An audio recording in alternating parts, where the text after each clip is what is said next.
Hello and welcome to the Remedial Scholar. I am Levi, and I wanted to give you this little preview before this episode because it's a special kind of episode. You might be wondering if you're a returning listener where the show has been, and in truth, I just kind of been looking for a way to like re-inspire myself. So this episode is a redo, a redux, if you will, where I'm joined by either a friend of the show, fan of the show, combination of the two, somebody who has interest in a specific topic, maybe. And these are things that I'm going to be doing going forward intermittently. It's not going to be the whole show, but is going to add something a little bit different. So I'm excited about that. This episode itself is slightly different than the original version because I've added somebody to banter with back and forth. Also, I've shortened it a little bit. Hopefully, I've tried to remove some of the more redundant things. So I hope that it flows a little bit better. And I like I said, I have more new episodes coming out soon. It's a new year, new us, kind of. I got a new website, got new merch. I'm not gonna hammer that in too quickly. I just want to get back to being regular and getting the show back to where I want it to be, and hopefully not letting the listeners down. So, um, all of the links can be found in the description. I'll probably say that in like 20 seconds, but or well, whatever. um, but yeah, so anyway, enjoy this redo episode of Marie Antoinette. That's ancient history. I feel I was denied critical, need to know information. Belongs in a museum, bro.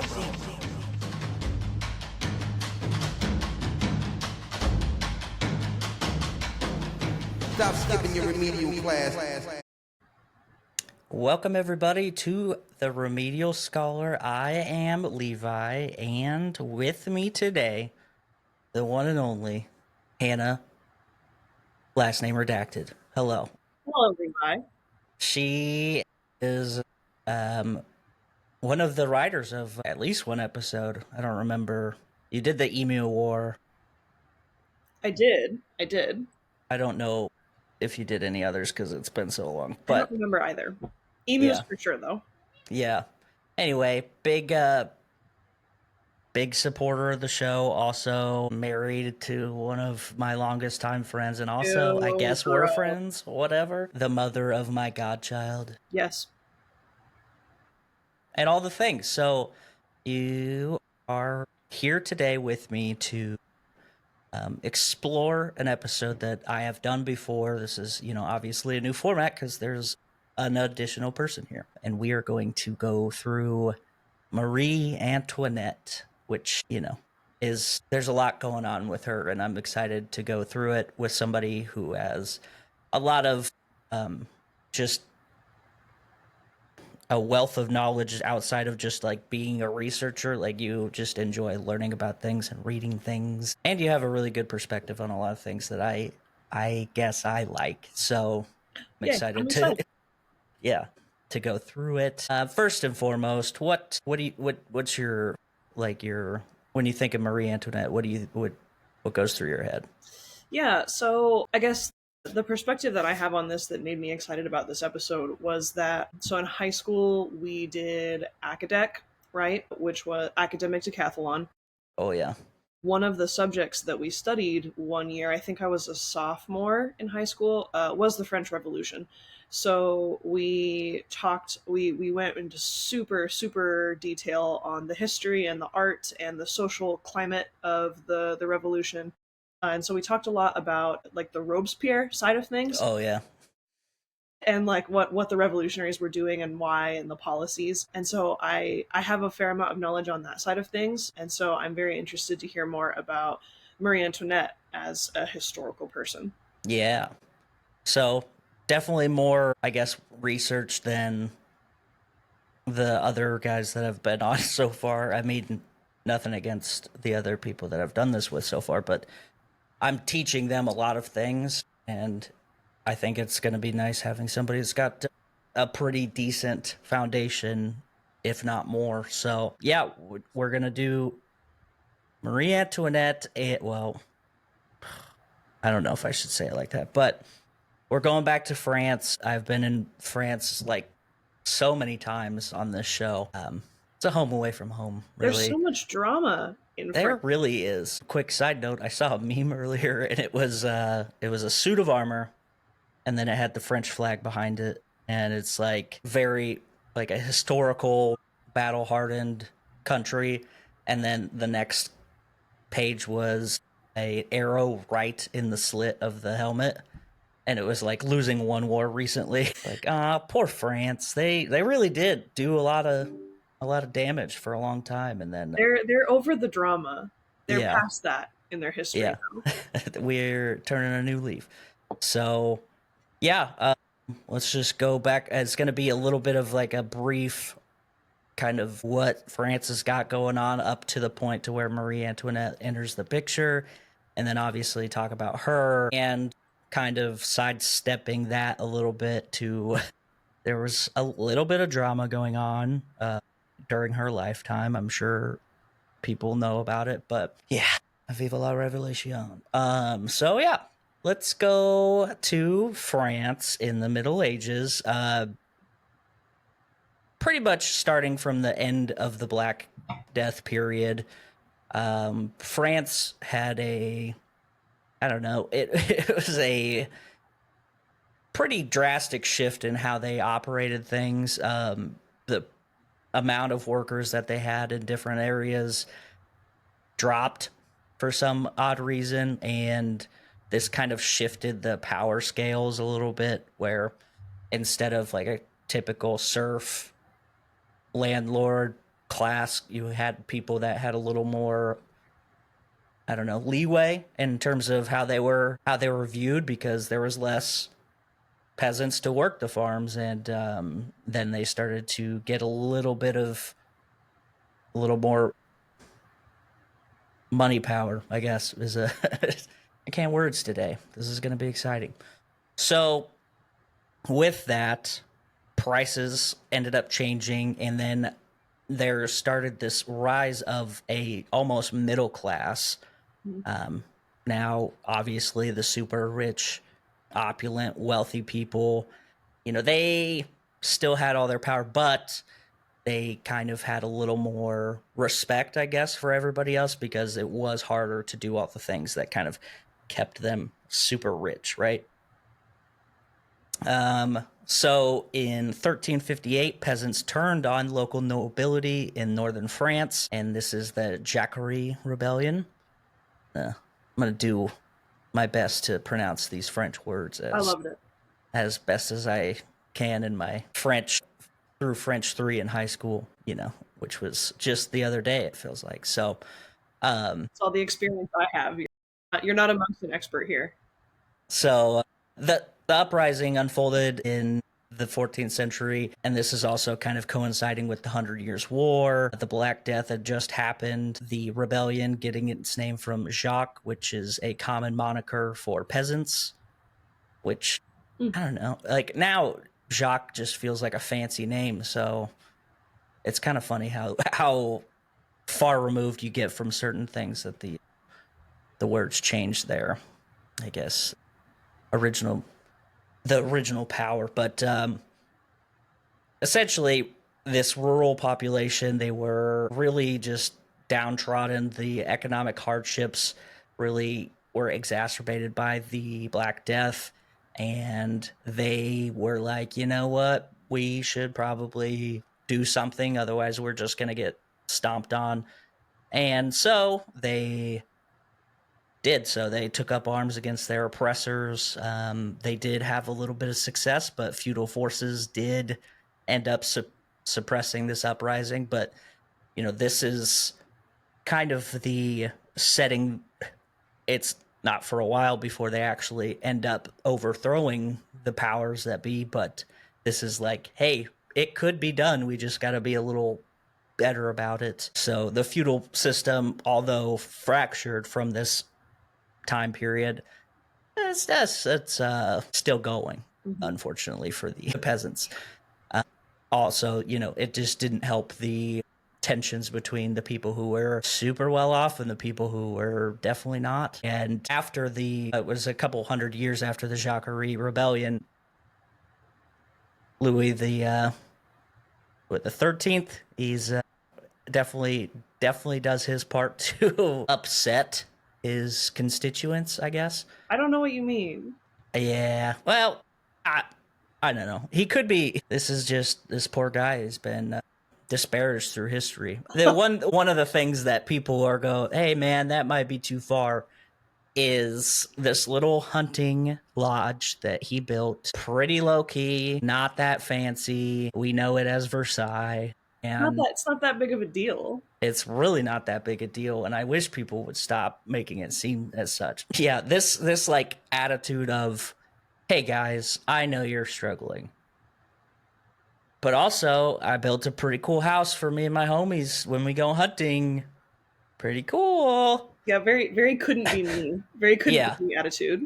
Yeah. So it's it's things like that people started getting not or just becoming tired of these things happening all the time. I'm struggling to make ends meet. I have to eat rats off the street, and this guy is building one of the most opulent buildings ever built, and it's just a hunting lodge. It's not even like this is our new palace. It's like, that's kind of just a place I go sometimes. It's not even worth it, really. It's kind of dumb. This is the humble chateau that we go to when palace life gets Exactly. So we have in the 17th century, we have the Franco-Dutch War, the 9 Years' War, and then the War of Reunions. So also the peasants kind of fronting the bill in that because taxes. Pretty cool to be building these like super opulent places and also being like, you guys aren't paying us enough. And now there's the War of Spanish Succession around the same time. Charles II of Spain had no heirs, was very sick, and died in 1700. And before he died, he willed his throne to Philip V, and then that was Louis the 14th's grandson. So made a lot of Europe really nervous that wasn't already allied with France or Spain. From 1701 to 1714, a lot of war going on, eventually resolved with the Treaty of Utrecht, in which Philip was confirmed as the King of Spain, but he had to renounce his ties to France. Seems reasonable. There's something that they didn't like about a king like ruling over all the things. It's weird. It's also kind of weird that we don't want you to be king of like too many places here, but like if you want to like take over, I don't know, Vietnam or like all these like places all over the place, that's fine. Well, that's classic. That's classic. The leopards won't eat my face party. Yeah, exactly. Go ahead and colonize other people over there.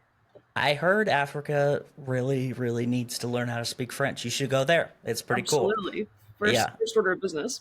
Yeah, Tahiti, maybe? I don't know. After this, things were pretty peaceful, good and bad a little bit. Good that there was no major wars, but bad in that the population was now growing rapidly. And this is attributed to a combination of advances in medical care and then, which, kind of coincided with decreasing infant mortality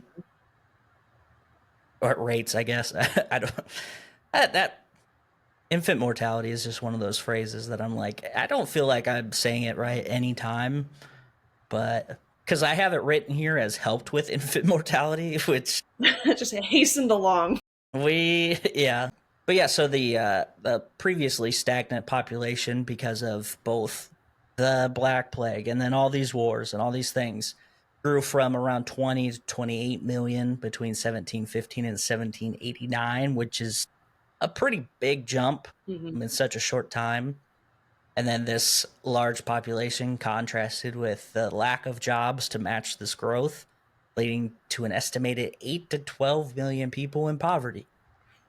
And then we also had the question of the debt that Louis XIV may or may not have racked up during his tenure with all the wars and stuff. You can't say. Nobody knows. Yeah. His successor, Louis XV, wasn't much better. There was peace for the first part of his reign, but this ended in 1740 with, the War of Austrian Succession, a lot of succession wars. Louis XV even left the safety of Versailles. He gasped. And traveled to the Netherlands during the conflict. At the Battle of Fontenoy, Louis brought his son, Louis Ferdinand, who was 16 at the time, and the young prince, he was pumped because he got to see a bunch of dead bodies, which is usually a good sign for your future king. I love all these dead people, and someday they're going to die for me, and I love it. It's very stable. Yeah. And he was like, this is a good teaching moment between me and my son. And he said, hey, son, you see this? This is what victory costs you. The blood of our enemies is still the blood of men, and the true glory is to spare it. Did his son listen? Probably not. I'm going to go. Try. Good effort. Yeah. So pretty cool. I mean, I like those moments, especially in these kinds of stories where you know who the people to end up being, but like you could see that somebody was trying to be like, hey man, check this out. People are real, and they have lives, and they matter too. And it just makes you wonder what went wrong. Where did Father push you wrong? Yeah. So that war specifically, super costly on the French and also put them closer to bankruptcy. After the war, Louis aimed to reduce the debt and modernize taxation. His finance minister crafted reforms, and then they were approved in 1749. Bonds were issued to pay off war debt. These war bonds. It's a old school method that people love. Good war bonds. Right and true. Yeah, but it was going well, but it was just not as good as it could have been, which is understandable. There was a new tax that or a tax that was abolished and then replaced by a new one, which just taxed everybody. And this made people pretty mad because it included nobility and the church, which... What? My pearls. How dare you? You absolutely cannot be doing that. Yep. So anyway, this, for some reason, had created some tension in Parliament. It's so crazy. Louis XV's peace with the Treaty Aulnay Chapelle, nailed it, lasted only 7 years. In 1755, Empress Maria Theresa of Austria proposed a secret alliance with France to counter growing threats from Prussia and Britain. My gosh, it's so sneaky. Nobody will ever see it coming. Meanwhile, conflict in the New World escalated into the French and Indian War, which Americans, we know about that. We were there. That was us. Louis shortly after declared war on Britain in 1756, and then a whole lot of fighting all over the globe, basically. They fought in the Mediterranean and then obviously state in the United States and like Canada. 60, the French rule in Canada was pretty much over because Montreal had surrendered, and then Martinique fell to the British in 1762. Now, this all compounding the very poor economic management of the French treasury. They already didn't have money for payments and had to take loans just to maintain normal business, which is a good place to be. It's a good sign. When you're running a country, it's always nice to not have any money. Yeah. Got to rack up that national debt. That's right. I don't know anything about that. Yeah. The higher it goes, the better off you are. That's what they tell me. Taxes, obviously, they put them into overdrive trying to balance the economy. And then that didn't create any tension at all, and everybody's super happy at the end. Amazing. Yep. Now, I just spoke about a lady named Maria Theresa, which is not Mother Teresa, despite my brain trying to read it that way. and her secret alliance with France in 1755. That's not all she did in 1755. She also gave birth to a human, A baby. a baby, yep, a baby girl, no less, named Maria Antonia Josefina Joanna. Oh, beautiful. Love it. Yep, which reminds me of the what's his name, Ernesto from The Sweet Life of Zack and Cody. Oh, When he's got like okay. 400 names and he just I never watched Sweet Life. I'm sorry. all right, well, That's a you and my moving on before you upset me anymore. No. Sorry. Yeah. So anyway, she was born on November 2nd. Oh my gosh, happy belated. 1755. Now, in May of 1754, one of the things that led to growing animosity between the French and British was a young colonel's ambush and defeat of a French recon group. And this event and subsequent actions led to the outbreak of the 7 Years' War, which was the entire thing that the French and Indian War was a part of. And that colonel, young man named George Washington. Oh, Yeah. a scrapping Anyway, lad. yeah. So anyway, back to Maria. She was the 15th child. How do you feel about that as a mom of two? That's too many children. That's at least, That's 13 too many. yeah. Were they all alive? Did they all live? Well, I mean, what is living, Right. You had to like Salary. have a bunch and then maybe most of them survive, hopefully.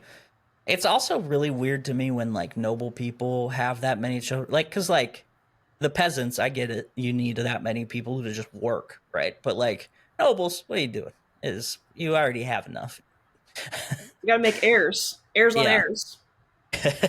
And then if they're girls, you sell them to people, which Yeah. I mean, nobody does that though. So the crazy part is she wasn't even the youngest. So she was one of 17. Or wait, she was, oh man, she was the 15th child, and there were 16 total eventually, which is crazy. Yeah.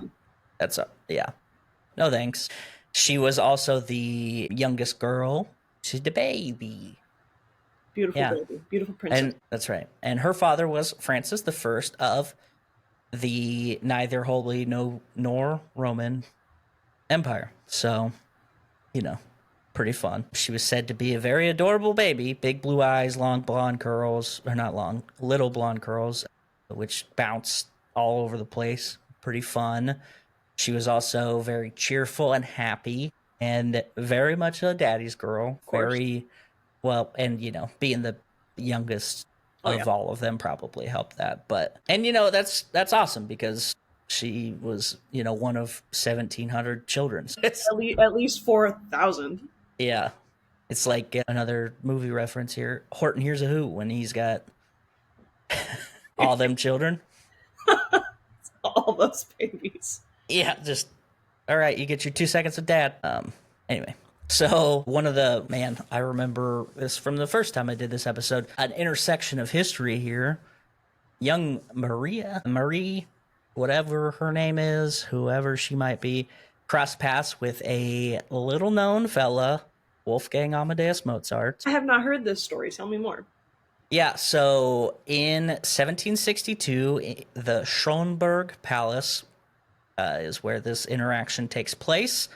They were both 6, apparently. No, she was a little older than him. He was born in 1756 and she was 1754. I don't know why I wrote 6-year-olds, but anyway, despite that, they were both here. She was there as part of her family being, super fancy and all this. And he was there because he is a virtuoso and just playing so much piano and probably a lot of Billy Joel if I was gonna guess. Solid guess. Yeah. What else would you be playing? So the young prodigy met with the royal family and performed for them, and then jumped into Marie Antoinette's mom, Maria Theresa. He jumped into her and then gave her a big old smooch. Oh. Yeah. Adorable. Yeah, so he was 6 at the time, which is also super cute. And I just imagine like because my nephew's 6. And so just imagining him in one of those like big wigs and the 1700s garb, pretty adorable. Just a little Pretty adorable tailcoat vision. playing his little piano. Yeah. I know this episode's not about him, but it's so crazy that he was doing that at 6. Yeah. It's like being shipped off to courts and stuff. That's wild. It is super crazy. I appreciate his just talent, but it is wild to think about, like, hey, we're going to go, several hundred miles away in probably by carriage, and then you're going to play for some very powerful people. So maybe don't mess it up. Yeah. No pressure. Yeah. So after he smooched her mom, making out with her mom, there's a interaction that he supposedly had slipped on a rug, and then Marie Antoinette helped him to his feet. Oh. And then he said, "You are good. I will marry you." And she said, "Why?" And he said, "Out of gratitude. She is good with me." And that's adorable. It's like, "You're just good to me. You helped me up." And that, some of these, like, they for sure were at the same place, and he for sure jumped in her mom's lap. But there's a lot of like dubious accounts of like how their interactions went. This is one of the ones that's like, maybe it's true, maybe it's not. But I choose to believe it's true because it's adorable. Kids are always proposing to each other. It's accurate. It's one of those things that I've carried through my adulthood. I'm just proposing to everybody I meet. It's gotta work out at some point. That's one of my favorite qualities about you. You go right for it. Yeah. Anyway, outside of rubbing elbows with some of the most famous musicians at the time, her childhood was pretty much what you would expect, very meticulously curated to prepare her for the demanding role that she would assume at some point, whether it be a queen or just like marrying into a royal house, a noble house, whatever. She had a very strict educational foundation, which emphasized refinement and cultural aptitude. Fancy. She also got to read a lot of the vast European literature that was unavailable to many other people her age, which I think is kind of, that's got to be cool to be like a noble kid at that point. Like, just knowing that you get access to some of this stuff is pretty cool. And also a musical education. She loved the arts. She had dance lessons. Very excited to be a part of her dance lessons, which they were kind of twofold. You would do dance to, learn how to enjoy the finer things like music and stuff, but also like good dancing was paramount to their like good posture. Like, if you could dance well, you had very good grace, and your poise was, exactly what people wanted to see out of a becoming young lady. Mm-hmm. Yeah. And then obviously, etiquette, big thing. Just interacting with so many other wealthy people, learning new languages, doing all the things. She was a German speaker naturally, but then took French learned it pretty quickly, which would serve her well eventually. Of course. It would be funny if she didn't know any French at all the entire time. So it's just like, this lady doesn't even care about the Spanish basket. Yeah. Like, I think that you're gonna do well. I don't think you need French. And then everybody's like, if she would just learn to speak our language, maybe we wouldn't hate her. All wasn't sunshine and rainbows in the childhood of Marie Antoinette. 2 of her siblings had died due to smallpox. By the time she was 8, that had happened. Her parents also very stressed because there was wars literally everywhere, which makes sense. When she was 10, she had her last goodbye with her papa. Family traveling to Innsbruck for her brother Leopold's wedding. The carriage caravan was late to leave because Francis wanted to get a goodbye kiss from his favorite daughter, his sweet baby, and his wife was like, "I hate that girl. Leave me alone." No, she was annoyed that they were late though. And then this was the last goodbye that she ever got with her dad. So rude. I don't know why I didn't put it in here, but I don't know what happened to him. Died of The ice. world may never know. It's a mystery that remains. He might be Bigfoot. Who knows? Still alive to this. He was the Unabomber. Oh my god, probably.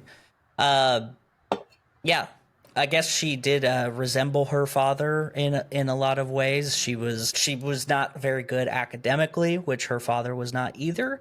Mm. But I feel like maybe there was like some of that. Like she emulated a lot of him, and that's kind of why he latched onto her as like the favorite, because like that's me, but in a dress almost. The exact same. Yeah, exactly. So it took her a long time to learn to read and write. Whatever, lame anyway. But she tried. She tried real hard.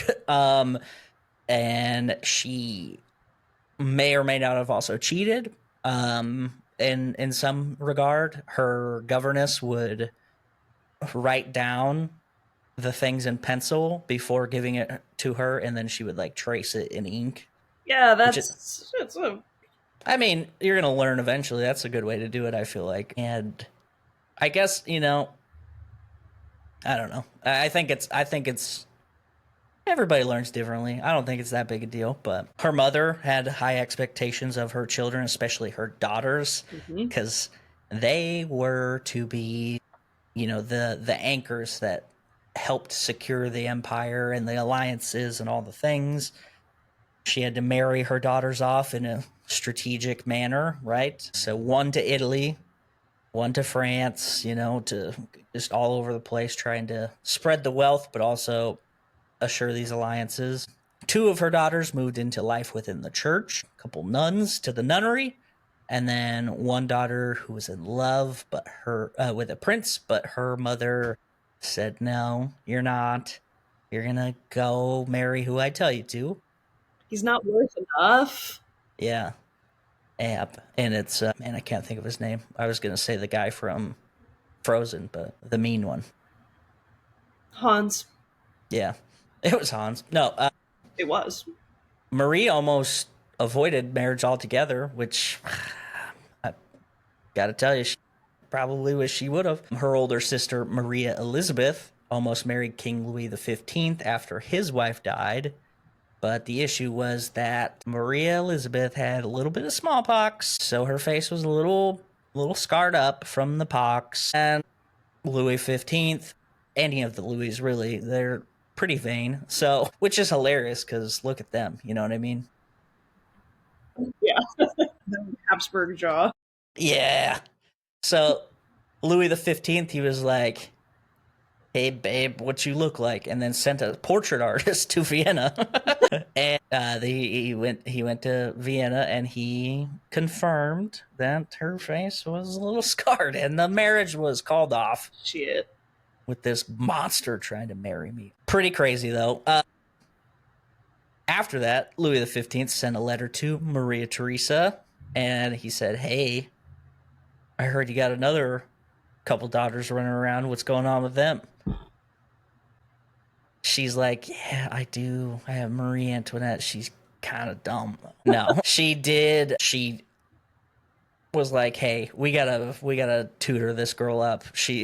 This is the big one. This is the big one. We all gotta get ready." So she got a new governess for her that was way more skilled and was like, "We gotta prep you to be part of the royal family." And she was tough and thorough, but she did a good job. She was quick to find out that Marie did not know the things that she thought she knew because, she was tracing over her previous ones' writings and things. And she was 13, man. I don't know. I feel like, I was gonna ask how old she was. She was 13 at this time. yeah, she was pushed into like some serious arithmetic and all sorts of learning. Maria Theresa not taking any chances, brought the best of the best to teach her all of the things. She was hiring like different scholars of all over the place and just like a romantic comedy montage of like her getting ready and then like there's a scene of her like running on a treadmill with all the things connected and then like her reading a book and then somebody else is holding like another book and then there's like 10 other arms holding other books and she's like reading them all. she's getting prepared. Yeah, very much. Is what I'm trying to say. I get it. It was a great metaphor. I liked it. I know. I feel like somebody should make that movie. I know there's already kind of that movie. Sofia Coppola made the Marie Antoinette one, but I feel like there's some new angles we could explore. But add some modern pop music to it. We've got a masterpiece. oh yeah, little Sabrina Carpenter, you know. Her tutor. This is a quote from her tutor. She said, "After devoting my first instructions to the object of acquainting myself with the turn of mind and degree of Her Royal Highness's knowledge, I arranged the method of learning I considered most useful to Madame the Archduchess. In order to diminish the wearisome nature of the studies, I keep them as much as possible to the forms of conversation. I cannot speak highly enough of the docility and goodwill of HRH. I don't know who that is, but Her Royal Highness. Oh yeah, okay. But her liveliness and the frequent distractions militate insensibility against her desire to learn. She's a little distracted. It's fine. We've all been there. She's also 13 again. A 13-year-old who was raised in a very wealthy household. I'm just saying, there's sometimes these people don't learn well. They're kind of like, hey, garçon, bring me the baguette. You know what I mean? Especially if you're tracing your governess's work. Yeah, like, just trace these. I don't care. Let's just get through it. Your mother's going to be mad if you don't. And then turns out, actually, it's super important and we have to get you up to speed immediately. Soon, both families brought together in April of 1770. There's a big old state dinner, sat 1,500 people, and they had masked ballroom dancing, fireworks, gold and silver plates, all the things, all that jazz. Great Gatsby was there. Weirdly, the wedding wasn't an actual wedding. It was a proxy wedding in April 90. Her brother, Ferdinand, stood in for the groom, which is an interesting decision. Normal. Totally. Yeah, it's like, I mean, I know they have like proxy weddings for people in like prison and stuff, but I just take them over there. I don't know. It feels weird. Can't be done. Can't. Yeah. The official wedding happened May 16th, 1770 in Versailles, the small, dilapidated, just hard place to be. Cabin, really. It's oppressive how disgusting it is, you know. There was some bad omens there. It was stormy, which was bad luck. But then also some people say it's good luck to rain on a wedding. I don't know. Just pretty cool. There was also 5,000 people in attendance, and then there was 200,000 people outside of Versailles watching the fireworks. And fireworks may or may not have killed 132 people. Why are we dwelling on things like this? What are you talking about? There's a firework display and some things happened. Fell over and killed a bunch of serfs? What? I don't know if there was like a fire or what. And then maybe 800 people got killed in a stampede of people escaping. I don't know. It's fine. Like 1,000 people died. Why are we concerned with this happened so long ago? You know what I mean? Okay. Moving on. No, yeah, it is crazy that almost 1,000 people died at a wedding. Probably bad luck, I'm going to go ahead and say, with the storms on the wedding day. Judging by this and then, you know, everything else that happened to them. Pretty weird. There was also some other weird stuff going on. There's a thing called ritual bedding, which I don't know if you're familiar, but basically everybody wanted to make sure that the marriage was consummated. How else are you going to know? Yeah. So I guess they just like forced them into a room together, but like everybody waited outside the room. It wasn't like the Mormons where they're like on the bed, bouncing the bed for them and stuff, but pretty crazy. And then like after they did the thing, they like barged it on the room and we're like, yeah, good job. Great work, everybody. Let's see those tweets. Yeah. So again, she is 16 at this point, so that's, I mean, weird, but yeah. So how old is Louis? Do we have an age on Louis? I don't know. You said his first wife had died, so like Oh, that, yeah. 40s, 30s, 40s. Well, Louis the 15th's wife died, and she almost ended up being his wife. Oh, But okay, this right. is Louis the 16th, yeah. I don't know. I don't remember him being that much older than her, though. All right. Yeah.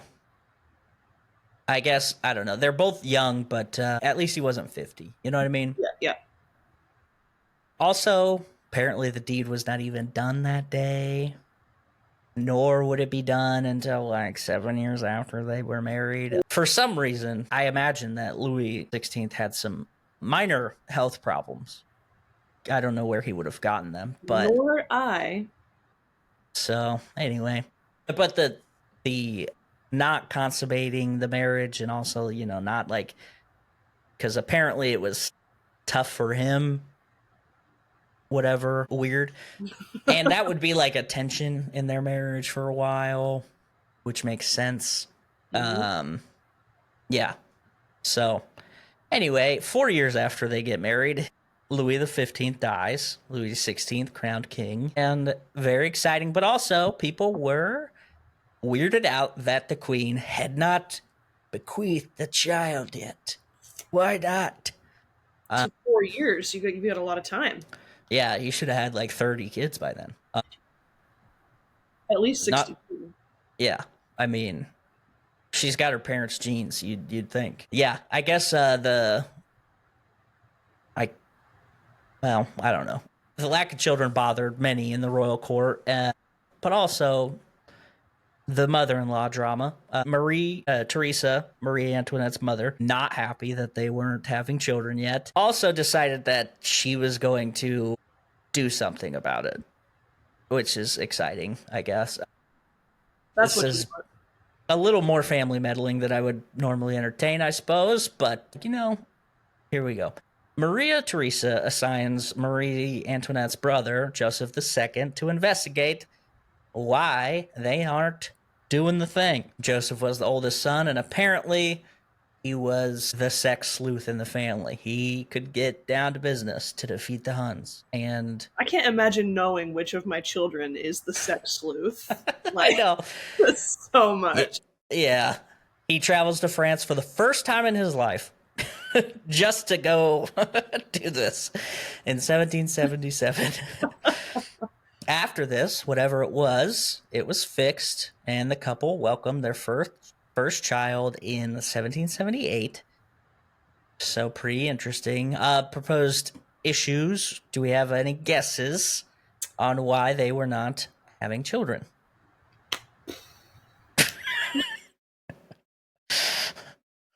Where to begin? Yeah, no kidding. Yeah.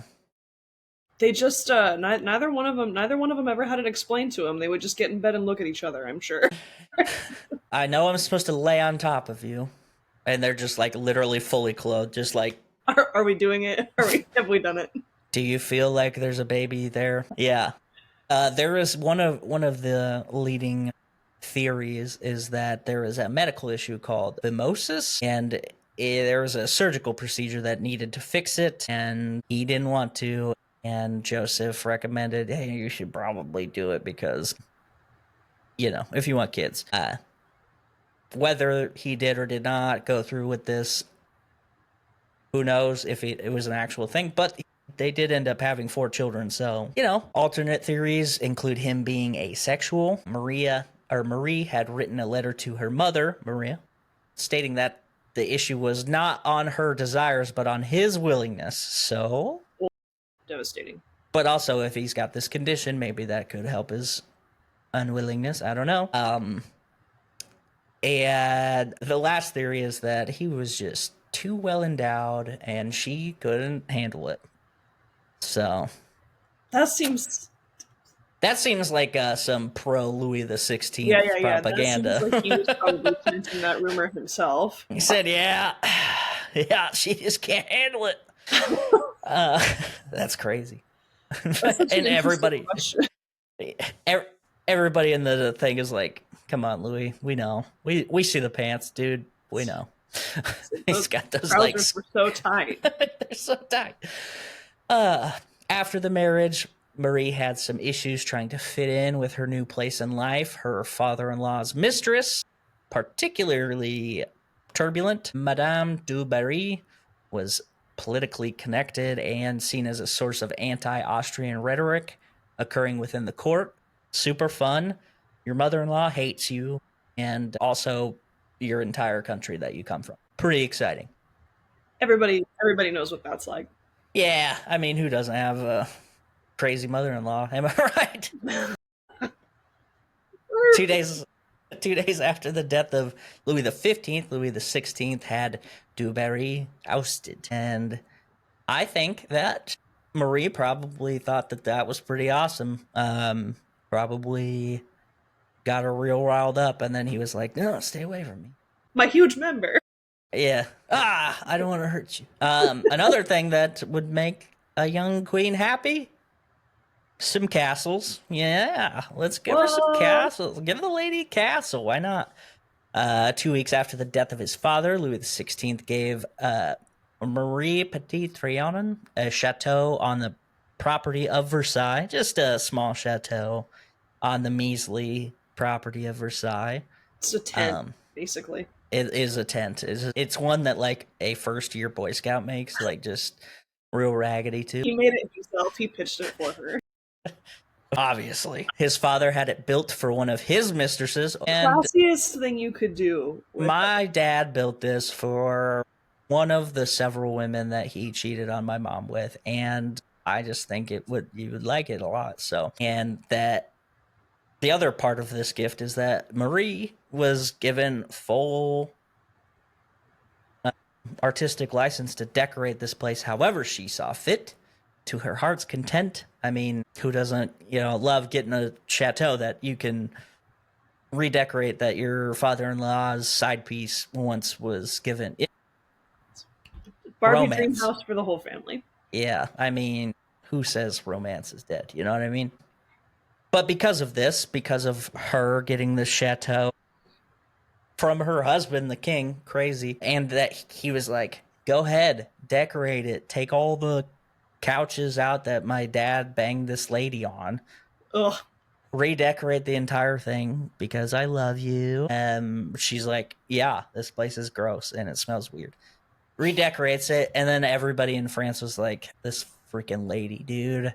She just needs everything to be so fancy. You couldn't just take the chateau. You had to redecorate it. So this is like the first instance of like, why does this lady like spending so much money, even though she was just told to? And it's pretty crazy. And, these were just rumors, but a lot of people were like, I bet I heard that she completely demolished Versailles and had everybody build it with golden bricks and stuff. Herself, she did it all. 1,000%. And, she did indulge in a life of opulence and luxury, and may or may not have been oblivious to the severe financial crisis and widespread suffering plaguing the nation. Who doesn't? But, hey, she's just literally just a girl, so. I'm just a girl. And, like, just a girl. You have to wonder to what degree she was brought into. Like, did she even know about those things? Yeah. She was cultivated from a very young age to kind of just be something to marry. Yeah. And then, she got a little life-size Barbie dream house and got told to go play dress up, and she did. Yeah. I was like, what else is her life for, really? Yeah. Well, and then the other part of it's like, okay, I have to school myself to be a great wife to a king. Mm-hmm. Am I going to learn about the things that make the king look bad? Am I going to, like, is her mom going to be like, make sure she knows about the suffering of the French people? Like, make sure she knows about all of this. Like, that seems like something that would be so far removed from her wheelhouse of things that she needs to know at this point. You know what I mean? Her job was to entertain the nobility. Yeah. And she's not going to do that by talking depressing, shitty politics. Yes. Oh, yes. It's the Duke of Canterbury. Well, you might be interested to know that our people hate us and are starving and eating rodents in the street. Welcome. That's classic tea time conversation. Yeah, like, I don't know. It feels weird that people would go, yeah, this lady just hated poor people. Like, I just think that she was blissfully unaware about the severity of some of the things. Yeah, Like, yeah. I'm sure she had a passing understanding of it, but I don't know.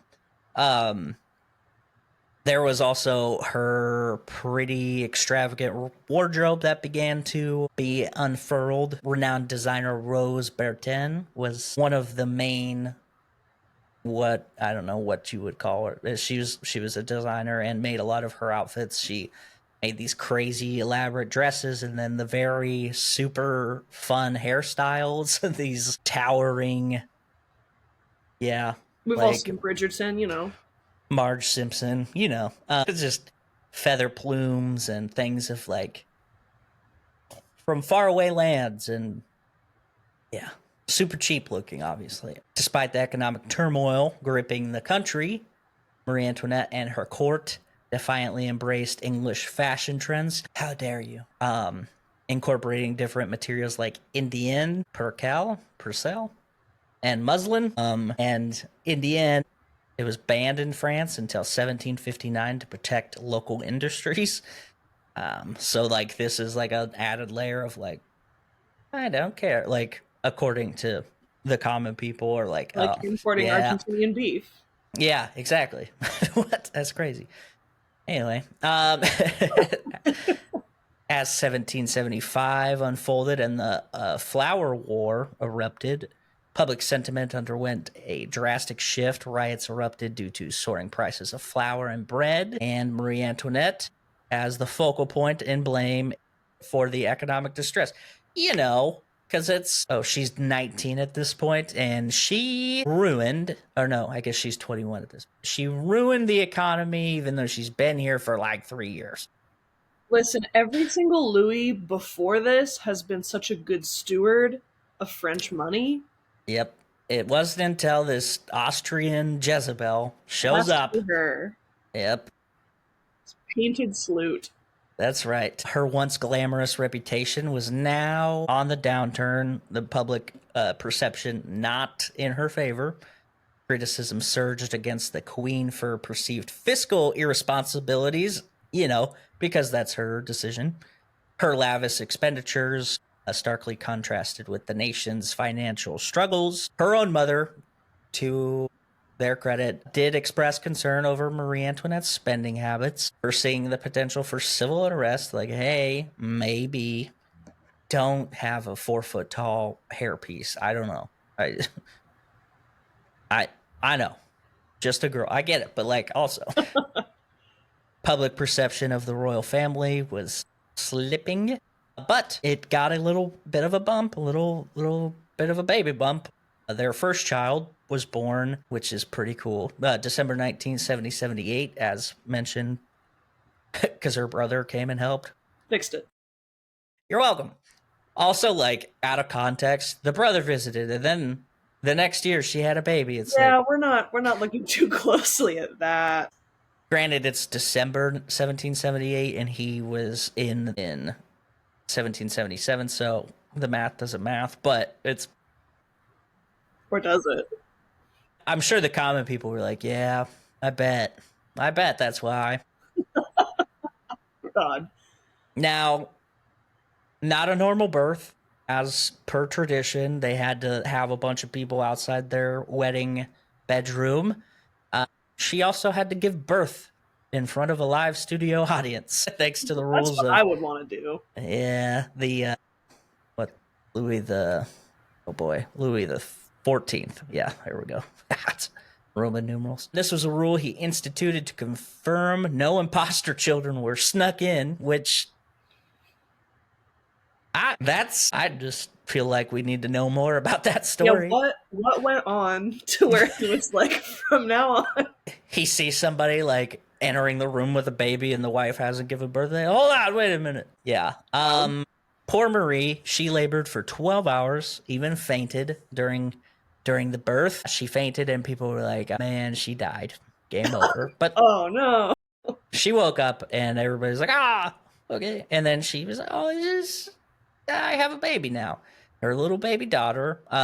And she declared to her child, she said, you shall be mine. You shall have my undivided care.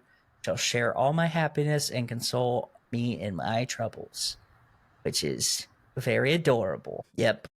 And then she handed her right off to a wet nurse. Yep. And I will see you when you're 10. No. But this child was a source of some scandal without an offspring for 8 years, and then one finally appearing. Understandable that the people would be a little bit curious, but also like just let her have the baby, dude. Like, No, can't. yeah. The next year, Marie Antoinette compounded the hesitancy of accepting her as their queen with an insistence on France entering into different political dealings that supported missions for Austria more than France. Oh my God. Why do you care about your home country so much, lady? Let it go. You're French Bad now. look. Marie was also insistent on Louis XVI involving France in the American Revolution. So full circle, George Washington came back around like that. I'm back around. That's good storytelling, if I do say so myself. 1779, Marie Antoinette became pregnant again. Nice. But it did end in a miscarriage. God, I probably should have read that second line faster. I should have led with that. Whoops. She would again become pregnant in March of 1781, and 3 pregnancies within a few years. Rumors began to swirl about her newfound fertility, which is not fair. Like, she's not catching a break.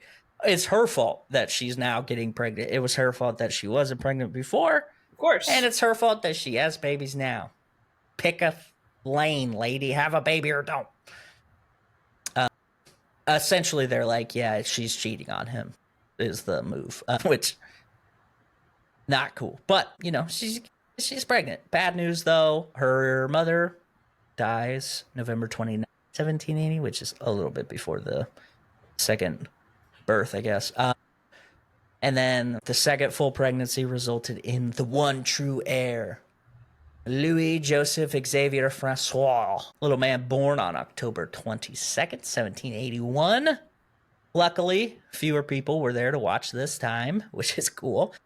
Her husband, weirdly enough, Louis XVI, had a little bit of a perception check and was like, she did not like that at all. Maybe we don't do that. I thought. Yeah, so anyway, she had grown her own little inner circle over the course of her motherhood, adding people to her confidence that were more in tune with her personality versus the court-assigned people that are your friends now, which is good. It could also be bad, I suppose. But one of these people was Count Fersen, Axel von Fersen. Axel. Fancy ass name for the 70s. Yeah. He had just returned from America. He assisted Rochambeau against the British in the colonies. Rochambeau, famous for his contribution to the game of rock, paper, scissors. Obviously, no, I don't know. Fersen also was one that many suspected was having an affair with his, whatever. Of course, you have a dude friend who's a war hero. Yeah.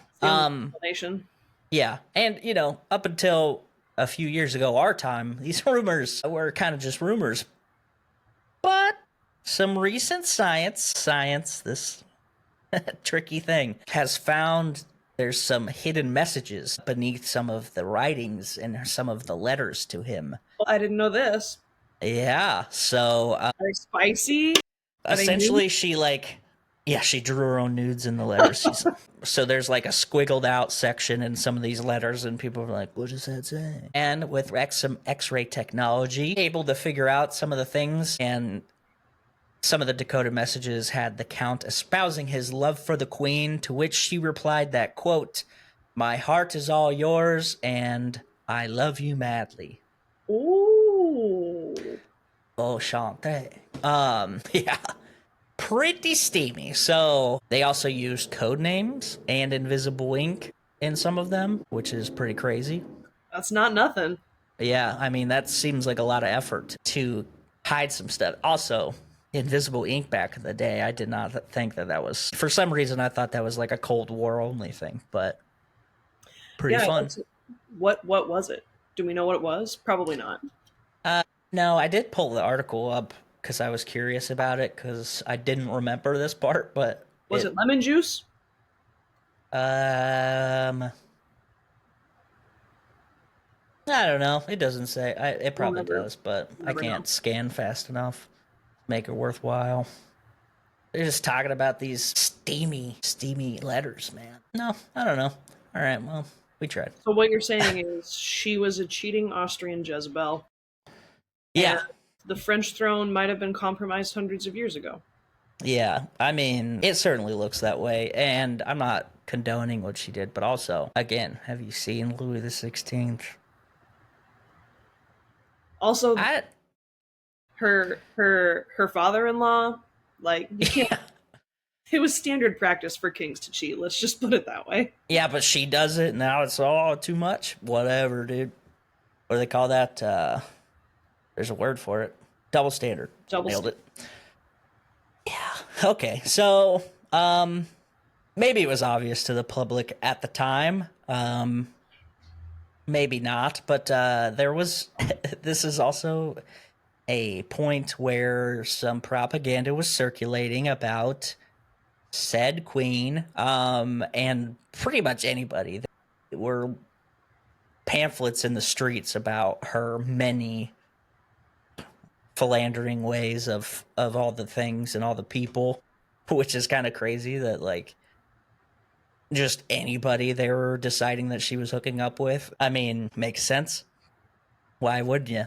Sometimes it was her and any men of the royal court, but also they would throw some women in there because women are allowed to like women back in the day in France. Apparently, no, it was probably more to the tune of How depraved. how depraved exactly. So pretty crazy. Part of the weird Austrian hate for this lady as well. They had derogatory term which they referred to any homosexual acts as German vice.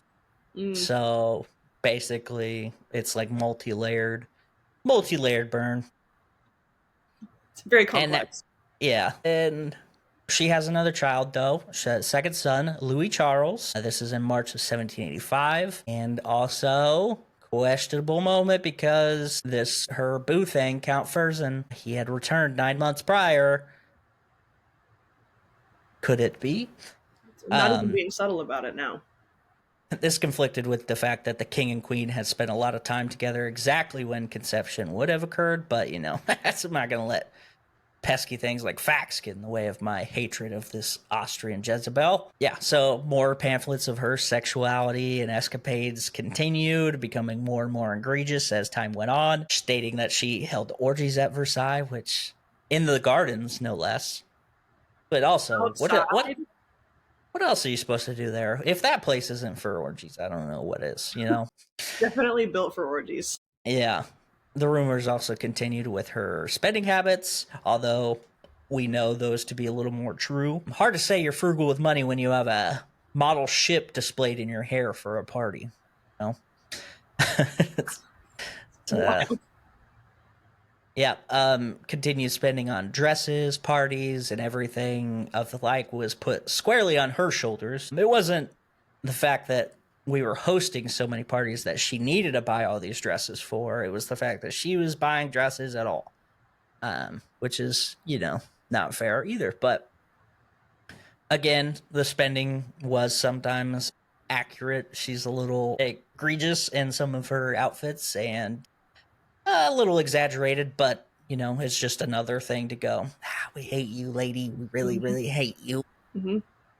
And then the one thing that really put her in the targets of many, the final straw for a lot of the boiling over common people of France was the diamond necklace scandal. The diamond necklace scandal was this big part in the 18th century where basically she had this extravagant diamond necklace that was commissioned by jewelers Charles Boehmer and Paul Bassange on behalf of Louis XV for his mistress, Madame du Barry. Remember her? Every time. However, he died, obviously, before he could purchase the necklace.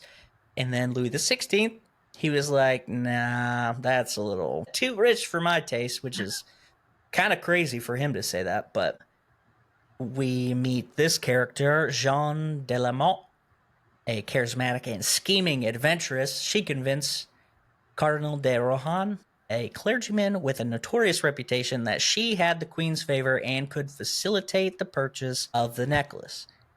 In reality, Marie Antoinette had nothing to do with the transaction, and the cardinal was basically being schemed against, which is, he's just a victim.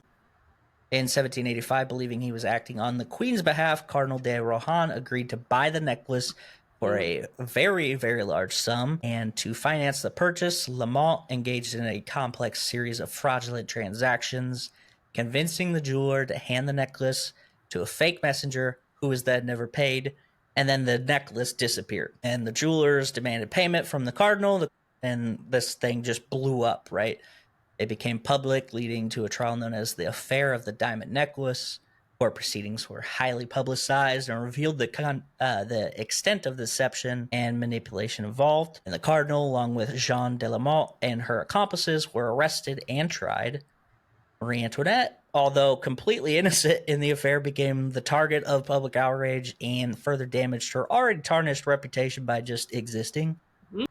Pretty fun. We know you didn't have anything to do with that, and we know we arrested everybody that had anything to do with it, but you know what? You did it. Somehow this is your fault. You Austrian Jezebel. I can't prove it, but that doesn't matter. This scandal added to the growing discontent against the monarchy and very much the anti-aristocratic sentiments that would cascade into the French Revolution. Heard of it? Now, in 1785, she would also give birth. She gave birth to the son, and then her daughter, Sophie, the next year. Sophie would be her last child, and she would pass in infancy, only living 11 months. Sad. Also, lucky for her, she missed some pretty brutal stuff, so I don't know. This was compounded in 1789 when her first son, Louis Joseph, also passed away. He had a bout with tuberculosis going on. So, rough year or two for her. Things would also... Yeah, it's also just going to continue to spiral out of control. So that's fun. Amidst the deterioration, that's a crazy word. Amidst the deterioration, there we go, nailed it, of France's financial situation, King Louis XVI sought guidance from his wife, who, as you know, is very good with money. She had gained quite a bit of political influence, and so he was like, all right, what do we do? And she attempted to mediate tensions between the assembly and the king. Feel like that's probably not the move because everybody hates you, lady, but I get it. You want to help. Also, they talk about the blind leading the blind, right? Oh, Louis, I think we can get through this financial crisis. Somebody get me my gold trench coat. We pay so much attention to what Marie's got going on, but if this guy, like, if when the chips are down, his answer is to go to his completely oblivious wife and be like, fix it. She's like not even paying attention to anything. She's like looking out of a window. She's petting one of her gold sheep. Yeah, she's like, yes. And then he's like, Marie, are you listening? She's like, what? I need you over here. Oh, yes. Okay, right away. And she like hurries over, and then it's just like an angry mob. She's like, what? Wait, what am I doing? Where people come from? Yeah, I don't know. Also, like, this is 1785, so she's now 30-ish, and, you know, hasn't been in a royal family for, like, very long, because, you know, she got married off at 16, and doesn't know anything about this kind of thing, so I would maybe lean on a trusted advisor who knows some stuff. But yeah, like surely there was a better there had to have been somebody better around. It's her fault for not knowing stuff, but not his fault for trusting her to be the mediator in this situation. I don't know. With zero prep. Yeah. So despite attempts to cut back some of the minor royal expenses, the financial crisis persisted, I guess. And the convening of the Assembly of Notables This led to the convening of the Assembly of Notables after a 160-year hiatus. The assembly failed to enact reforms, and accusations arose that the queen was undermining its purpose. All right. Archbishop Brienne, a political ally of Marie Antoinette, replaced the dismissed finance minister Calonne, but failed to improve the financial situation. The Assembly of Notables dissolved in May of 1787, further tarnishing the Queen's image, publicly dubbed Madame Deficit, which is rude. Marie Antoinette faced criticism for her perceived role in the financial troubles. Efforts to portray the Queen as caring mother through propaganda aimed to improve her image, but there was more slander out there than there was positive things.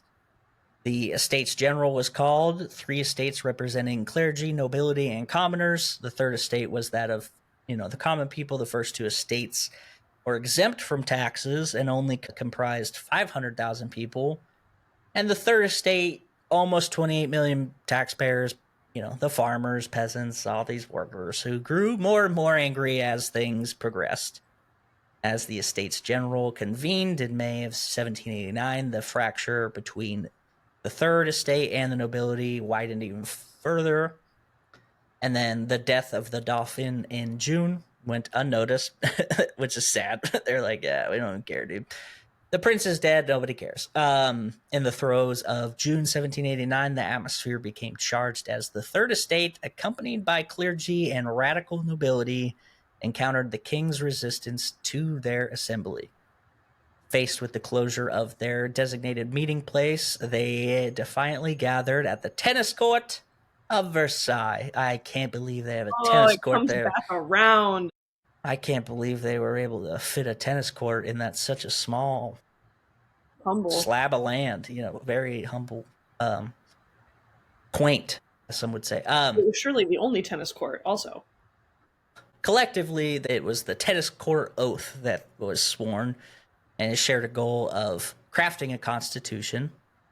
And then July came, and the dismissal of, I don't know who this person is, of Necker, Necker, at the behest of Marie Antoinette, fueled discontent in Paris, sparking riots that crescendoed into the storming of the Bastille Day, July 14th. That's right. Celebrated every year in France. Pretty exciting stuff. It's usually good when a moment in the timeline comes across and it's still celebrated. That's usually a good sign.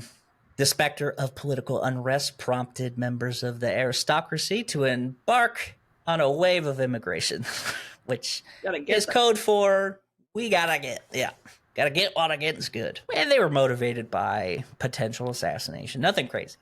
What are you gonna do? The National Constituent Assembly took decisive action in August of that same year, abolishing feudal privileges and thereby laying the foundation for the constitutional monarchy with the help of former ambassador to France, Thomas Jefferson. Yeah. These Americans. Yeah, we're just all over the place. And the American revolutionary Marquis de Lafayette, which is from Hamilton. And from Hamilton. Yeah. I know he's in here, but he's mainly from Hamilton. So, however, this did not really help things. This is still people are still kind of mad. And by October, the Parisian crowd descended upon Versailles, coercing the royal family's relocation to the Tuileries Palace in Paris. Man, a little alliteration there. And I gotta imagine this is probably another pretty small, minuscule place for them to live. Oh, yeah. Yeah. Like an apartment. Yeah, this is a studio. They lived under house arrest here, essentially. They were observed by Lafayette's Vigilant Guard National Guard, aka. Lafayette assumed guardianship as commander-in-chief of the National Guard for the royal family, despite a mutual What is this word? It's like apathy, but antipathy, Antipathy? antipathy. That's probably it. Between Lafayette and the Queen, their collaboration was facilitated by the efforts of Paris's mayor Jean Sylvain by Bailey. No, we're gonna go with Bailey. It's my tongue's tired. Despite Marie All these Antoinette's, French words. I know it's just too much. Despite Marie Antoinette's deliberate attempts to remain discreet and out of the public eye, scandalous publications continued to spread false information about Who her. else are you going to write about? Yeah. Royal family was all but excluded from Paris proper, finding life easier in a remote chateau away from the dagger-filled eyes of the public. This is a little baby chateau. From their secret base, Marie forged some political alliances trying to save the monarchy, which is hilarious that she's like, we can fix this, guys. And also false to her. Yeah, I got it. It's cool. From 1790 on, Gabrielle Riquetti, the Count of Mirabeau, was one of these allies. They agreed on terms, and he would be paid should he be able to convince the people to let the king assume power once again. NBD. Some of the events were held where the royal family attended, and the king was even cheered for, so good signs, as was the new Dauphin when shown to the crowd by Marie. Look, I got a baby prince. I know the other one died and nobody cared, but we got a new one. That's why he's not even new. He was still technically there, but which is, it contrasted with the following March when the royals attempted to attend Easter Mass, which were prevented by a growing crowd, and even some of the National Guard that was there to protect both sides. No. They were like, no resurrection for you. Be gone, Austrian Jezebel. So now the family is in flight mode. We got to get out of here. So we have in June 1791 an escape plot. The queen, her children, and the queen, and the king. The queen, the children, and the other queen were dressed the lesbian rumors are true. Yeah. They dressed as commoners, and a carriage awaited them, which would rush them to freedom. The carriage was even driven by the affair-having Count Fersen. So, honestly, that's probably who you want to be driving it, though. Like, he's gonna drive the hell out of that thing. Those are his kids. I mean, what? We gotta get your children to safety. They did not make it very far, and they were arrested, which makes me believe that their commoner outfits might not have been super authentic. It feels like an Arrested Development. Like, how much could a banana cost? Like, this is what commoners wear, right? Exactly. The main issue being that they decided to dress as commoners and then decided against Fersen's plan of using multiple smaller carriages and splitting the family up. Like, hey, you go this way. Yeah. Little known fact, but commoners don't usually use a large carriage pulled by 6 horses. Did it have the royal insignia on the side too? It's just like trimmed in gold and like the flourishes all over the place. It's okay. We're going to go so fast they won't notice. Yeah. They're not even going to be able to see the insignia. It's fine. Even if they had gotten away, though, like they were working their way to a fortified citadel run by royalists, which, could they have continued to hide and escape and keep hiding? I doubt it. I mean, maybe. They could have, maybe if they went to Austria. I don't know. This is exactly what she wanted. All along. Yeah. The public was really scorned by the fact that they were trying to escape, which, I don't know, read the room, man. Like, you should have just let us capture you. I don't know what to. Yep. So that kind of killed any hopes that they had of making this thing out in one piece. So the family arrested. No trial yet, but pretty cool. Some of the politicians were like, we pity you. And so we will not have the trial yet. You're welcome. And we'll just postpone your death. Yeah. It's at this point where the legend / myth / rumor that Marie's hair turned bright white overnight. Yeah, so this is not an isolated thing, though. The royal things were not isolated just to the royal family, right? The Holy Roman Emperor Leopold II, Marie's brother, not the one that came and visited him, but another one, as well as the Prussian King Frederick, signed a declaration of war against the people of France. All right, let's go. Got the in-laws coming, which also probably didn't help. Yeah, bad luck. Oh, cool. Prussia and the Holy Roman Emperor, they want to come save you? Weird. Why isn't the King of France saving you? Oh, wait. Swoop. This declaration happened in April of 1792, and 2 months prior, Marie had seen Count Fersen one last time. One last little romp in the hay, probably. Also, declaration was mutual, as France also declared war on them in April of 1792. Complicating matters, rumors swirled accusing Marie Antoinette of clandestine involvement in leaking military secrets to the Austrians, which further stoked fires of animosity towards her. And then the backdrop of this all is that the political landscape of France is pretty much teetering on the edge of instability. Louis the 16th wielded his veto power still, but they really, like, this didn't help, because now the commoners were like, guess what? You guys are Monsieur Veto and Madame Veto. And it's just another, like, way that they're like, you know what? Have your veto. We're just going to make fun of you for it. Yeah. In the midst of this, the queen had one of her trusted advisors, not the guy that she may or may not have been hooking up with. Barnave is this guy's name. And he was like trying to basically sort things out in a realistic way, but obviously did not work very well. The Legislative Assembly was one that everybody within the Legislative Assembly were starting to decide on who was going to be tried and all of the things. In June of 1792, a mob breached the walls of Tuileries where they were held, and they subjected the beleaguered royal family to a bunch of insults and probably more. They're probably throwing stuff at them, which is crazy. Faced with this escalating sense of peril, the desperate queen, trying to survive, implored foreign powers to intervene, trying to save what she could, I assume. Foreign intervention did materialize in the form of the Brunswick Manifesto, which sounds more like a terrorist plot than anything else, but issued in July of 1792.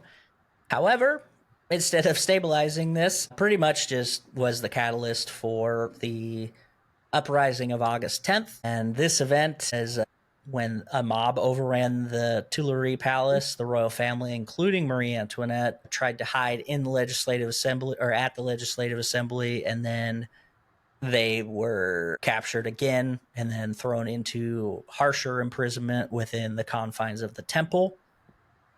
Great. It's all going so well. I think we can still save it. We can still Yeah, I turn it think around. if we just say the right things, I will return those dresses. I promise. Oh, the necklace. Here it is. Here, take it and buy some. Cake. Yeah. Yes, cake. The brutality of the revolution also found a tragic manifestation in the fate of Princess de Lamballe, a member of the royal entourage who met a grisly end with her head being displayed as a gruesome symbol before the grieving queen. Hey, this is your friend. See her head? Pretty rude. Now, she didn't actually they didn't show it to her. She didn't see it, but they told her about it and she was very sad about it, so. Which is, I don't know, that might be worse. Because then you don't know if it's true or not, you know? Yeah. Like, on September 21st, 1792, the once mighty monarchy crumbled officially, which made way for the ascendance of the National Convention to assume control. The symbolic stripping of the royal family's name, the stage was set for the trial of Louis XVI. Bum, bum. Now, this trial not very typical in terms of how we think of trials. This convention of the revolutionaries involved was the court, so kind of more like hey, you're guilty, Hmm. but we just want to do this for formality's sake. Yeah, Louis XVI accused of collusion with Prussia and and Austria, which I guess he did marry an heiress to Austria, There so was some colluding. there was colluding. He was adamant that his actions were in the best interest of France, but the revolutionaries obviously didn't see it that way. The trial began in December 1792, and the guilty verdict was delivered on January 15th, 1793. And there was a vote of 693 guilty votes and then 23 abstaining. So, Abstaining. yeah, I don't know. Not enough evidence here. Huh. It was 36 hours of voting, which is crazy. And then also for the decision of like what the sentence is going to be. 288 voted in favor of a deathless end, imprisonment, or exile.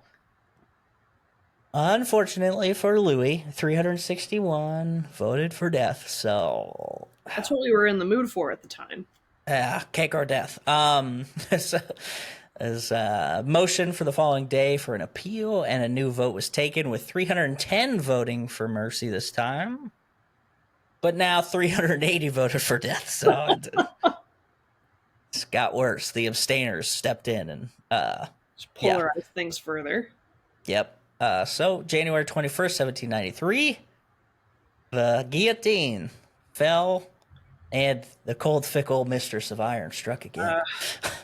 That fickle mistress. That's right.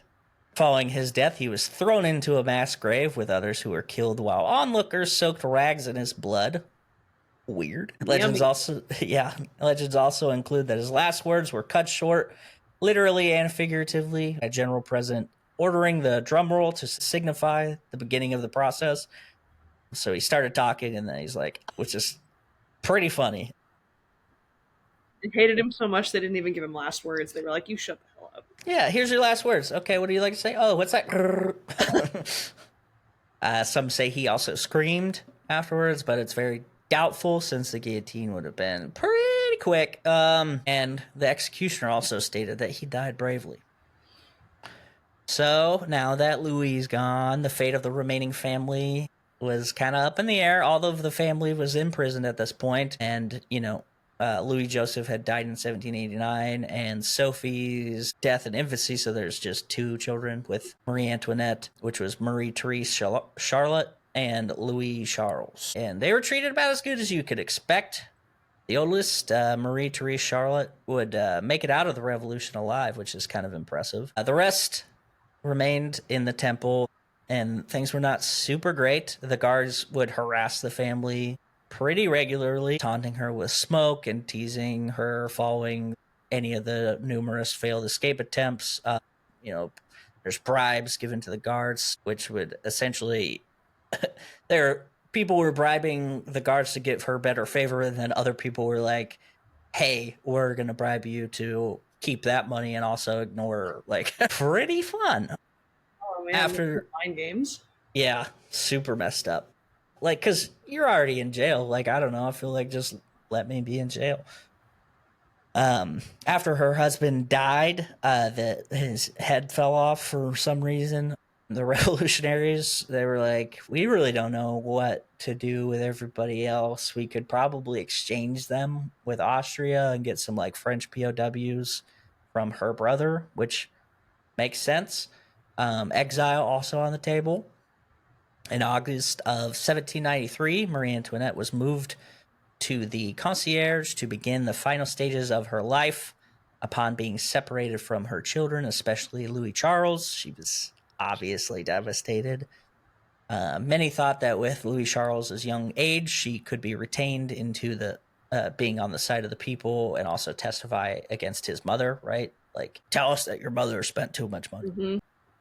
And that plan did work. And there was also another final escape attempt, and her trial was set for October 14th. And yeah, pretty much all of the accusations that they had were presented, and all of the propaganda pamphlets were submitted as evidence.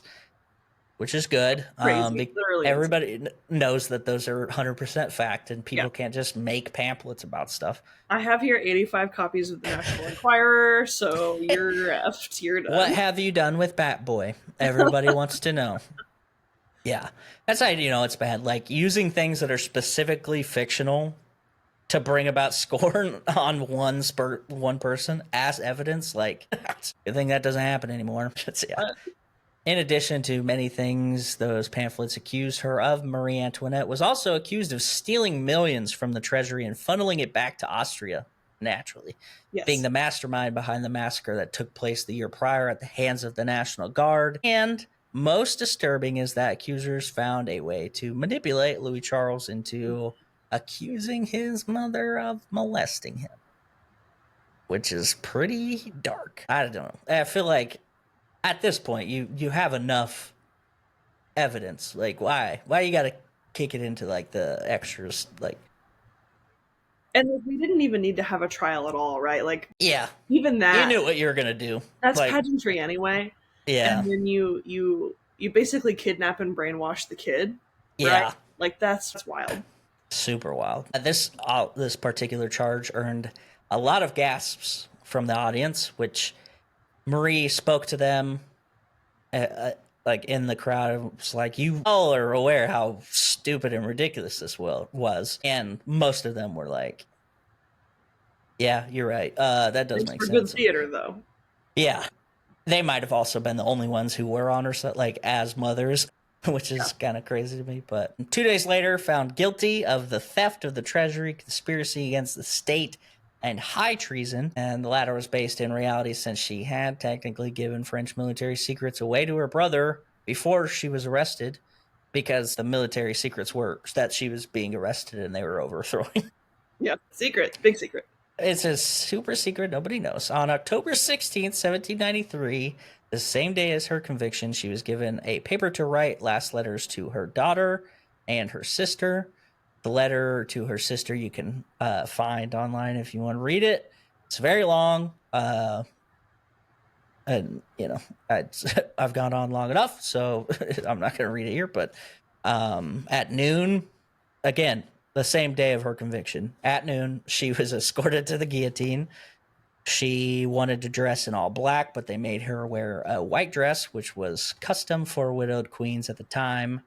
They cut her hair off, model ship and all, bound her hands behind her back, and led her to her fate. Ding! We're going to put this in a bottle. And that's how that trend started. A lot of people don't know that. Amazing. It's also a famous legend that she accidentally stepped on the executioner's shoe before saying, "Pardon me, sir, I did not do it on purpose." Which, I mean, she didn't say it like that because she's French, but or she spoke French. Then shortly after, the guillotine took the 37-year-old's head very quickly. She was also buried in an unmarked grave, and a myth that Madame Tussaud took her face and made a death mask. I'm pretty sure after I recorded the original episode, I looked it up and it was not real, but kind of fun urban legend. But anyway, she died. Not the end, though. We have the Reign of Terror with the boy, Robespierre. My guy Robespierre. My guy. He continued his revolutionary actions. Now, while his mother was executed, Louis Charles was being tormented by guards because he hadn't gone through enough. They were refusing food for him, not being let out of his cell, so on. 10 days before his mother was beheaded, Louis Charles met with his sister, Marie Therese Charlotte, one final time.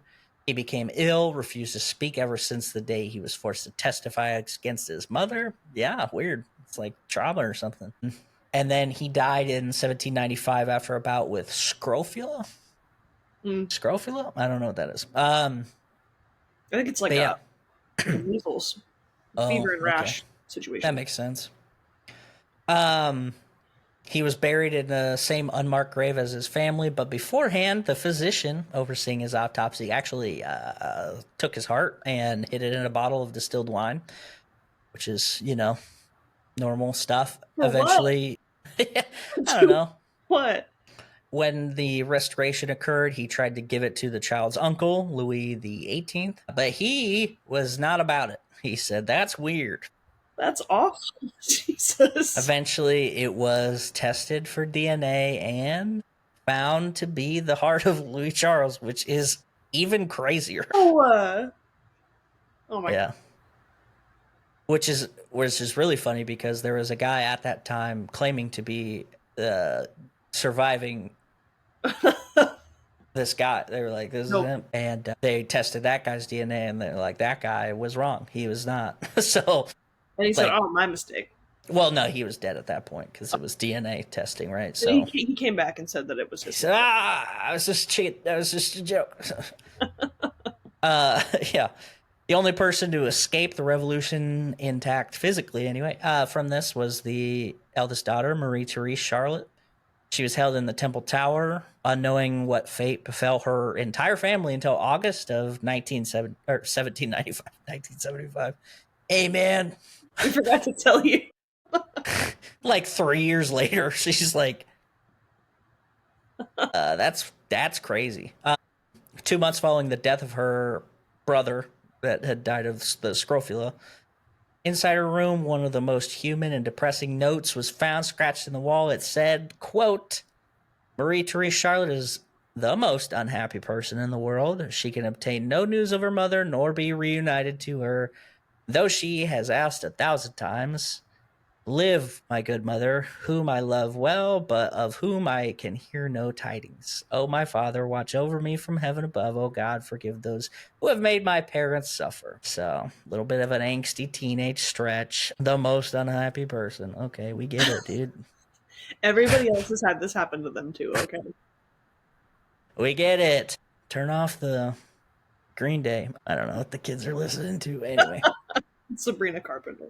Let's be honest, it was probably Evanescence. So eventually, the teenager was released and transferred to Vienna in an exchange not dissimilar to that proposed for her mother a few years prior, the prisoner exchange. She had just turned 17 and was free and would live to be 72, which is crazy. She lived to be older than her mother, obviously, her grandmother, and her grandfather on her mother's side. So, way to go. That's breaking generational trauma. Sure. Yeah. She lived until October 19th, 1851, almost 58 years after her mother's execution, which is crazy. Man, 58 years after that, and 55 of it, she knew that her family was dead. Like, only 50. That really is kind of the craziest part of this story for me, right? That like they separated her and refused to tell her anything about it for what purpose? Yeah, like, I get it. You think that the queen was, like, responsible for all of the bad things that's ever happened to the French common people, including but not limited to the Black Plague. But what did this teenager do? Yeah, and Like, what could she do after that? yeah, like, she has no royal connect. Like, she can't do anything. Leave her alone. Let her go back to Austria. I don't know. Or at the very least, just tell her that her mom's dead. Hey, we killed her. Just keeping her in the dark about that just seems like an intentional torture, you know? Oh, for sure. Yeah, they Maybe you'll get to see knew. her again, or maybe not. I have to imagine she probably asked a lot, and they were like, Yeah. she really wants to know. Guess we better not tell her. Exactly. Yeah, so, after the revolution, it was pretty much peaceful forever in France after that. Nothing bad ever happened again. Yeah, Robespierre did it. He fixed it. He fixed Yep, it all. no guy with a big funny hat ever did anything. Obviously, if you want to know more about that, you can listen to the Napoleon episode. But yeah, Marie Antoinette, she did the thing. Now, you made a mention about cakes earlier, and there's a lot of people that point to her tone deafness and lack of just sensibility in terms of what the common people are going through. And there's the famous let them eat cake thing. Turns out she never actually said that. No, she never did. Yeah. This actually, well, and also, like, It's not a thing where she didn't say that because she spoke French. She actually never uttered anything like that. It's actually a different Marie, and 100 years before. Crazy. They're all the same, the Maries. Yeah, yeah. I mean, yeah. It was attributed to this other one when Marie Antoinette would have been 10. The philosopher Jean-Jacques Rousseau in 1766 called Confessions. So, not our gal. But most historians do agree that she was a little too sensible to say something so out of touch. Like, she definitely had some common, like, I don't know, common sense in terms of like what a good normal thing to say and do would be. And even like towards the end of her life, she's like trying to negotiate peace and stuff. Like, this is not the same person. There's no way. I definitely think the letter to her sister while she was in prison is something worth looking into, because you can definitely tell that she's got like an actual heart, and it's not just filled with, strumpets and extravagant outfits and things. I mean, But that's the tragedy, right? That she, you can see at the end where she's like trying to fix things but doesn't have the tools to fix them because it Yeah. was in place in the first place. Right. It's so clear that she was told to stand still and look pretty, Yeah. sort of, right? And so that's what she did because that was her job. Yeah. Yeah. And then they're like mad at her for it, which is, it's funny because like obviously there's a huge disconnect between the monarchy and the common people, and the common people don't really even have a full understanding of what the monarchy was like what the people do. Like, they clearly didn't understand how the powers worked, and so it's easy for them to just go, well, this lady comes in and we're seeing in the pamphlets scattered across the street that are definitely 100% fact that she's spending all of the money and buying all these clothes and doing all this crazy stuff and sending money to Austria and having orgies in the gardens and stuff. Like, that's a crime, but whatever. Like, nobody else could be at fault for any of that. Like, Right. nobody, again, like what I said is, why is she buying so many gowns for so many parties? Like, why are there so many parties? Like, she's not organizing these things. Like, this is a collective effort from a lot of the nobles that are like, let's throw a big bash. Why not? And then she has to play the part of like, hey, be the entertainment for these people while I go do king stuff and right find tighter pants, I guess. for my huge. Yeah, exactly. Which, what year did she lose her head? What was it? 93? So she was almost 40, which is crazy to me. Like, because we think about this, and a lot of people think about Marie Antoinette as this, this queen who had like just no care in the world for all of these people. And then you got to like remember she was also basically a child for most of it. Yeah. Like, she was not 40 when she was 40 when she was killed, or 39, I guess. But they had been on the run for how many years up at that point? And like, she's thrown into this situation at 16, wasn't doing her homework before she got married off. Literally wasn't doing her homework. Literally just a girl, and she's doing her best. And also just entered into this house of fools. It just, yeah. The number of times that the people whose job it was convened to try to fix things, and they're like, we don't know how to stop building Versailles. We don't know how. Yeah, we literally can't stop building this building. It keeps getting built. And, I mean, what are you going to do? Not build the building? It's, they called her Madame Deficit, which is like, okay, yeah, she's in charge of the debt that was already there before. Yeah. Like, her husband's father was taking loans out to try and balance the budget, and it's her fault somehow. Like, I don't understand that. And then you got go ahead. I was just gonna say, and then the whole diamond scandal thing. It's like, yeah, she's not even She didn't even know what was happening. What diamonds? Yeah. That was a See, she doesn't even care about the diamonds. That's how. you can't win. What I was Yeah. going to say was that if she would have taken charge of things and tried to be an effective leader, which Oh, she wouldn't have yeah. anyway. She wouldn't have anyway because that wasn't a woman's role. But if she Right. would have, She's can you trying to take imagine all the what they would? power. That's what they would have said then. Yeah. Like Yeah. she couldn't win. Yeah. She was the symbol of the monarchy's decadence, and Yeah. they were going to find something wrong with everything she did. Yeah. Because you can't be mad at the King of France because he's French. But it's really easy to go, hey, this lady who just came in fresh off the boat, That Austrian Jezebel. an Austrian Jezebel, is ruining our country. Yeah. So what? You got like a final take on the lady and her life? How are you feeling? She really got dealt a bad hand.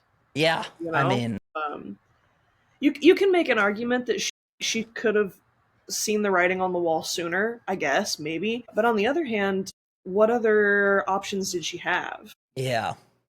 Like she couldn't stop throwing those opulent balls and doing those things because that was the standard, not just in France but in all of Europe, Yeah, right? literally that's how they entertained their foreign diplomat guests that were like coming to visit. Yes, it is crazy and yes, they were spending too much money, but that's also like what they all did. And they were trying to forward, like we talked about how there's a lot of war and like large scale political instability in Yeah. all of Europe at the time. Like you can't present a weak face to those people who you're trying to entertain. Yeah. And especially if it's like people that you might have been at war with not Yeah. that long ago or whatever. Yeah, I mean, it's definitely interesting to think about the royal that time period and how they handled things because like on one hand they are just kind of like a symbol of the country but also they do impact a lot of things by just like talking to these other really powerful people and it's kind of weird to think about. And Yeah. also, like, we don't have any kind of dignitaries like that anymore. Like, obviously, England still has their royal family and stuff, but like, that's such a antiquated thing. But also, kind of neat. Like, yes, talk to these people, and then let the other people kind of do stuff. I don't know, but yeah, I mean, that's Marie. She's a little bit of rapscallion, a little Austrian Jezebel. She had a bad time. A bad time, real bad time. Would not recommend. Scapegoated for pretty much everything that had happened. And then also just like doing her role that they were like, you do this. This is you. And she's like, okay, I do this. And then they're like, why do you do that? They Pa! Just tricked what you. we wanted. We knew you would do it. Yeah. Anyway, Hannah, thank you for joining me. This was fabulous. Thank you for having me. I had a great time. Yeah, it was. It's also nice, especially for stories like this. For me, like I am not a mother, have never been a woman, and only speak a little bit of French. So I'm like super far out of my wheelhouse for this. So it's nice getting a perspective from you know Thank you. Yeah. fellow Austrian Jezebel. Yeah, of course. As everyone knows, I am an Austrian Jezebel and have been slandered as such many times. Uh, Exactly. so yeah, poor lady. I don't, Yeah. like we've said, she could have had some responsibility at certain times, but the reality of her station was that she didn't have as much power, nearly as much power as people thought. Yeah. She was just trying to survive, really, Yeah. and keep Just her trying to kids do the alive. thing. Yeah. Yeah. Yeah. Like just I don't know. It's super depressing also to think about like how she tried to just like at the very end again like just all right, maybe we can fix this, maybe I can be the person to hold everything together because like I'm sure that Louis the 16th was doing something at that time but Hopefully. you hope but also maybe not. Yeah.